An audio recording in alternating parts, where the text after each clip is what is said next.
Friday night's victory makes BYU bowl eligible for the 9th consecutive year, and it comes in the 9th season of head coach Bronco Mendenhall. And we welcome Bronco back to True Blue. Good to see you. Hey, good to see you. Mondays are always good after a big victory, right?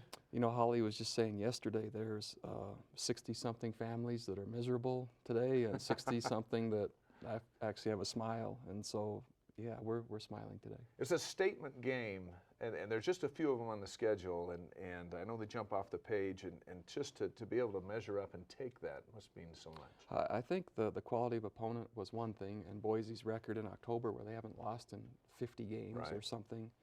But to have the nation see it, have it to be the featured game on a Friday night where most college teams and coaches, that's all they're doing in the hotel is watching an opponent play or just to watch football.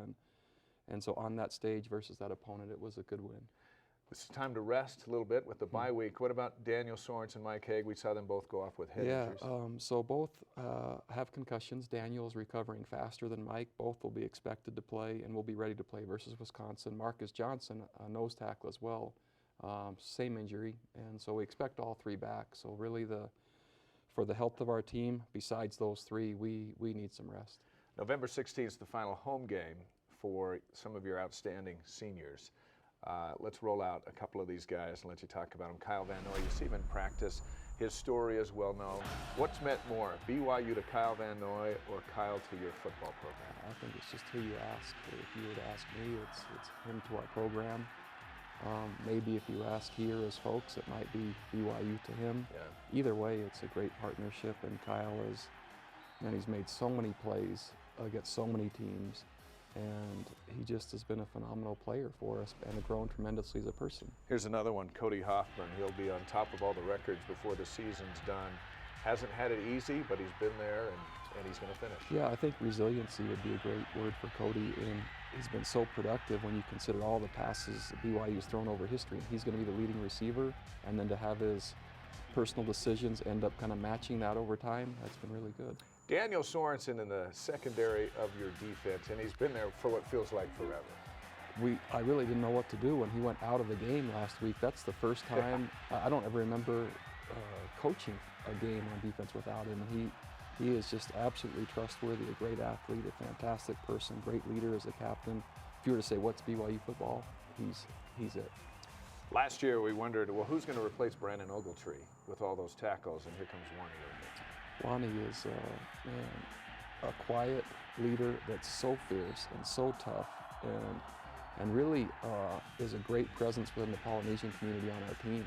And they look to him as the perfect senior captain. And I think he might have accelerated our program more than any other in terms of making sure the Polynesian players know exactly what it looks like to be a great student athlete. The turnaround story, or at least one of them on your football team, is your kicker, Justin Sorensen. 6 of 12 last year, 14 of 17 already this year. Yeah, he's really been committed, worked hard, and nothing's come easy to him, but he made a commitment at the end of last year through the summer, and the kick he made against Boise the other night to go up 17 was important. Spencer Hadley, his story well documented, coast to coast, and has come back off his suspension as if he didn't miss a step. It feels to us, myself and the team, like he didn't miss a step, and the suspension doesn't seem like it was real. He's back to normal, we're back to normal, and a lesson learned to help everybody. And there are other seniors to talk about too, but as that group heads out of your locker room here in a couple weeks for the final time to run out with the fireworks and the flags and all that, what does that mean to you? You brought them here. So I think that's the part that's different. There's not a player on the team now that I didn't recruit or select or bring here. This is really my first team that's happened with. And man, when I think about my home visit in Cody Hoffman's home up in Crescent City, California, when I think about my visit in Kyle Van Noy's home, Spencer Hadley's out on his ranch in Washington, Justin Sorensen is in the little clubhouse they built as teammates behind his house. There's some amazing stories, and I've watched them just not necessarily grow up, but just play and become who they are. And it's hard to believe that they're leaving, but it seems like they've been here a long time.